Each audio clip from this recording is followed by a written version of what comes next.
بسم اللہ الرحمن الرحیم۔ حضرت الیاس علیہ السلام کی بارگاہ خدا میں مناجات۔ حضرت امام محمد جعفر صادق علیہ السلام کے ایک شاگرد جناب مفضل بن عمر ناقل ہیں۔ ایک روز میں امام جعفر صادق علیہ السلام کے در دولت پر حاضر ہوا، اندر جانے کی اجازت مانگنا چاہتا تھا کہ مجھے ایسی آواز آئی جیسے کوئی بات چیت کر رہا ہو، لیکن زبان عربی نہیں تھی بلکہ سریانی زبان معلوم ہو رہی تھی۔ پھر یک رونے کی شدید آواز بلند ہوئی، جسے سن کر میں بھی رونے لگا۔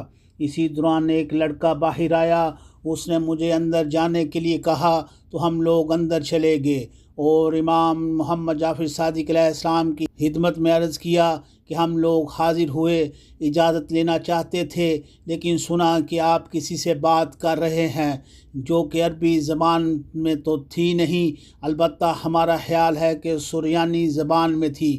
پھر آپ رونے لگے، جسے سن کر ہم بھی روئے۔ امام علیہ السلام نے فرمایا، میں حضرت الیاس پیغمبر کو یاد کر رہا تھا جو کہ بنی اسرائیل کے انبیاء میں سے نہایت عبادت گزار نبی تھے، اور جو کچھ وہ سجدے کی حالت میں پڑھا کرتے تھے اسی کو میں پڑھ رہا تھا۔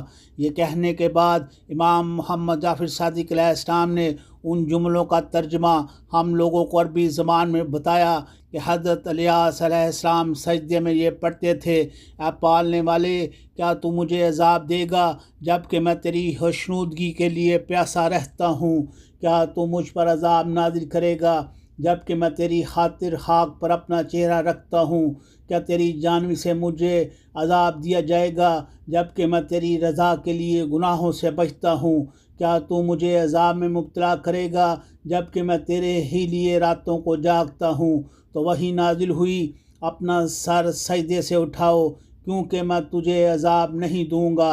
یہ سن کر انہوں نے کہا، اے پالنے والے، جب میں تیرا بندہ ہوں اور تو میرا پروردگار ہے اور تجھے اپنے فیصلے تبدیل کرنے کا بھی حق ہے، تو اگر اس وقت تیرا فیصلہ ہے کہ عذاب نہیں کرے گا، بعد میں تو نے مجھے عذاب میں مبتلا کرنے ہی کا فیصلہ کیا، تو میں کیا کروں گا؟